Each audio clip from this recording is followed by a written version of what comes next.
This is one of those rare occasions where we didn't get any leaks before the actual announcement of the phone. Now why that is, I'll leave that up to you. But that sure makes the phone that we have now even more exciting. Let's start with the screen, because that's the biggest change. The XZ3 comes with a 6-inch 2880 by 1440 OLED display.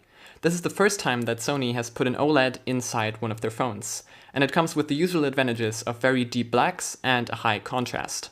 Sony also went the extra mile and not only put rounded corners on the screen, but also curved sides. Yes, that means that the Sony Xperia XZ3 has a curved display just like the Galaxy S9 or the Galaxy Note 9. And where Sony also took some inspiration from Samsung is the functions of that side screen. You can tap the side and that opens up an app launcher just like on Galaxy phones. There's also an always on display that shows you the time and notifications.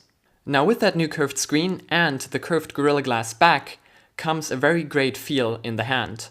The glass feels like it melts into the frame and it really feels exceptional. It's a really nice built phone. Something I noticed though that is still the case is that the power button, like on many Sony phones, is very low, so you don't necessarily think that it's the power button. But there is a dedicated camera button to make up for that. The fingerprint sensor is in the middle on the back. The phone comes in a few nice colors: black, white, blue, red and green.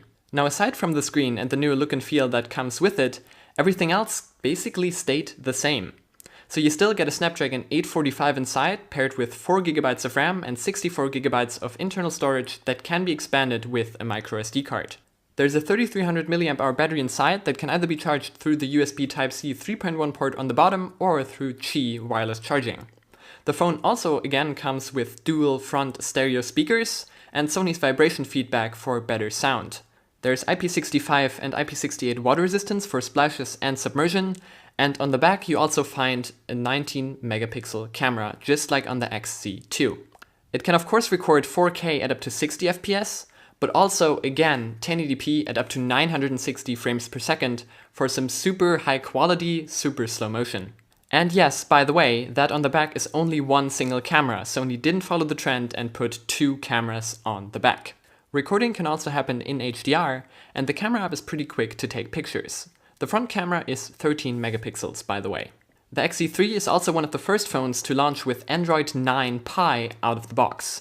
So that is already installed on this phone when you pre-order it starting September 4th. And it's going to cost 799 euros in Europe, and that is probably going to translate to the exact same amount in dollars. Now what we didn't get this year was a compact version of this phone.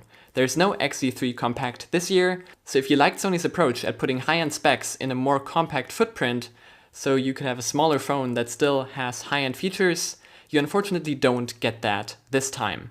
There was no word on whether Sony abandoned the whole thing completely. What Sony did launch alongside the XZ3, however, is the new iteration of their noise-cancelling headphones, the 1000X Mark III. They look exactly the same as their predecessors and are very similar, except for having USB-C, better noise cancelling, and better comfort. My thoughts on the XZ3 are that it is a very nice looking phone, both figuratively